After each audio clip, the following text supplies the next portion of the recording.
What do you think about Lovie Smith as a defensive coordinator next year? I like Lovie Smith. He's a really good coach. I'm going to say this. This is one thing that I 100% trust. I 100% trust Kyle Shanahan on. Whoever he picks, I'm not questioning it. If there's one thing I trust him on above anything, it's his ability to evaluate coaches.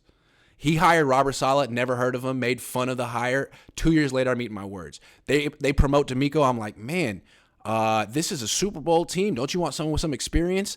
No. Like, whoever Kyle picks, I'm cool with. Whoever. If it's someone I've never heard of, I'm like, all right, he must be good. Because I think Yeah. that's something Kyle knows. Like, he grew up around coaches. He was born to be a coach. He may think that he's a wide receiver at heart. He's just a coach's coach. I think he knows. So yeah, Yeah, Lovie Smith is cool though. If he picks Lovie, I love Lovie. Kyle's just good at developing, like understanding and developing coaches. That's something that's been clear the entirety of his regime. You said it with the defensive coordinators, not picking just one, but two really good Yeah, defensive coordinators, and really all the promotions. Brian Greasy this year was a phenomenal hire when a lot of yeah. people questioned it I made because he fun had of no that. coaching I made experience. fun of that. Yeah. So, Grant, I think the theory is you got to make fun of the coaching hire, and then it'll turn out good.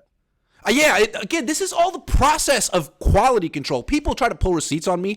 I am not trying to be a fortune teller. I am trying to push the right motivational buttons, and clearly I do, so it's okay. Yeah. But Lovie Smith, here's what I'll say. I would be fine with it, but I think there are better options. My number one guy, if we're looking for an external guy that has experience, is Jim Schwartz. Jim Schwartz runs a pretty solid defense, a good 4-3 defense, and I think he's just little less predictable than Lovie Smith. Lovie Smith is your traditional Tampa 2 4-3 defense guy. I That's true. think, though, the 49ers have thrived on masking their issues defensively, such as guys like Diamond Lenore at times, such as last year, their entire secondary at times. And I think they do a good job of that. And that's why I want something a little less predictable. I want someone who is able to use more stunts, someone who's able to kind of be more creative with Sure. his defensive approach. I think that's what DeMeco Ryans excels at. And so that's where I think Jim Schwartz might be my number one guy. But I wouldn't mind Lovie Smith, obviously, an esteemed defensive coordinator. Jim Schwartz is interesting too because he's worked with Coach Rick before for a long Correct. time. That's a good Yeah, call. his That's a really all of good his call. 5 years in Detroit. All of his Yeah, 5 years. he's a wide nine guy. So it could Exactly. work. The only thing I would say is I just don't see Kyle Shanahan hiring a defensive coordinator who I don't does he want a guy with experience? He didn't the last two That's very times. fact. That's The very last two true. times he hired guys who had no experience and I think Kyle Shanahan likes hiring people who are his age or a little bit younger and inexperienced and him being like, I can tell that he's a good coach. I mean, and plus you don't know about him. Also, if you have an older guy on the staff, he has his own ideas. There might be more conflict. I don't know. I know there were rumors that they wanted Vic Fangio, but it doesn't sound like they're going to get Vic Fangio. It sounds like he's going to go with Sean Payton. I would bet on. I also don't think Kyle wants to change the philosophy of the defense. I don't think he wants someone coming in with his own ideas saying we should do this, this, and this. It's like, man, this defense has been doing one thing for a while and it works. Why would you change it? So I feel like it might be someone on the staff already. They might be. I keep going back to what's the dude's name, the guy in secondary, Corey Unlin. Okay. Just because he's the pass game coordinator right now, which means he's like one step away from being a coordinator. He was a coordinator in Detroit. He's here. He's like working underneath DeMeco right now. He knows what DeMeco does. That just seems like kind of how the Niners do business. But look, the secondary isn't great, so I don't know. Maybe Kyle would go in a different direction. I don't know. Yeah. I Although, think, really, you can't fault Corey Unlin for Diameter not having ball skills. I'm sorry. nah, I think Corey Unlin could be a guy. I think my number one internal guy would be Johnny Holland. I still think that, Love like, Johnny Holland.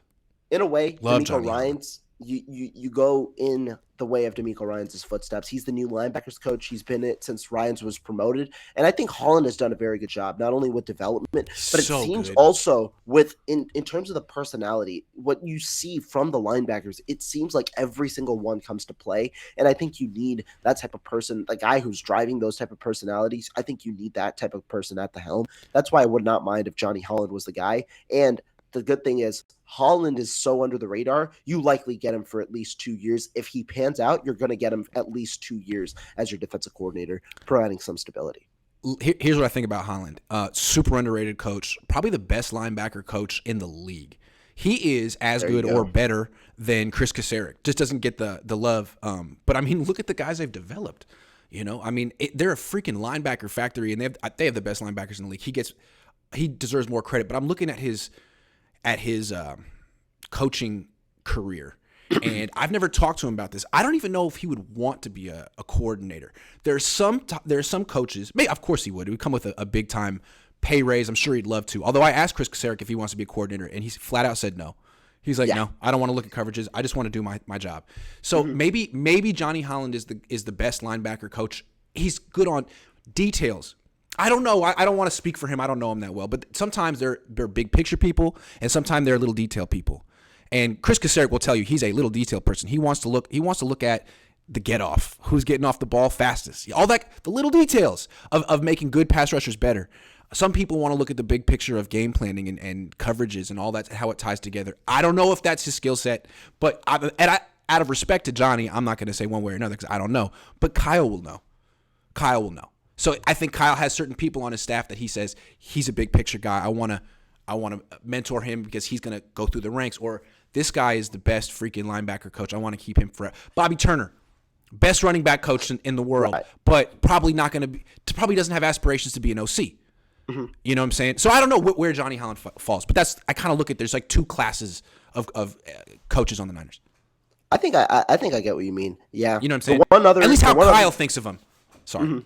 Yeah. Nah, I think that's fair, and it is true. Some of the guys, Kosarek will not be a coordinator. It seems Kosarek's going to be in the role that he wants to be.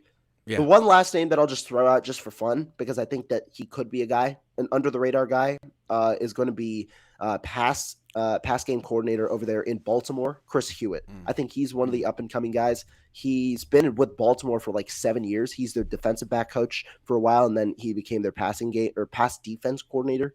I think that could help the 49ers having a guy who understands the value of the secondary, because that's where the 49ers normally have had to mask their identity. So that's where I'll look for as well if we were looking at external and you wanted a guy with no coordinator experience. Also, I'm available. I could do it. I think so. I mean, I think I could call. I could say, hey, Nick Bosa, sack the quarterback. I'm just kidding. Nick, do your thing. Cover 3, rushing 4. The better idea, I think Mariah says it here. Just tell them they're washed and they'll all perform. Yeah. Just go in every day and just be so mean. Yeah. Just like Kyle. Just kidding. Did Mike LaFleur get fired? So one report said he's fired. 8 reports say that that's not true. No. So at the moment, it looks like he is. They don't know. But at the moment, no announcement has been made that Mike LaFleur is fired. That would be an interesting addition, though, if Mike LaFleur came back. Yeah.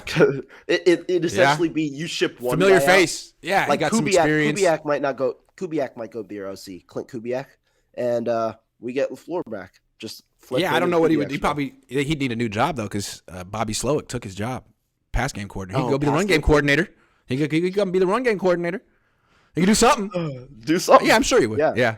Special. What do you call it? Quality control. Just go back to quality control. Yeah. Start back from the bottom, man.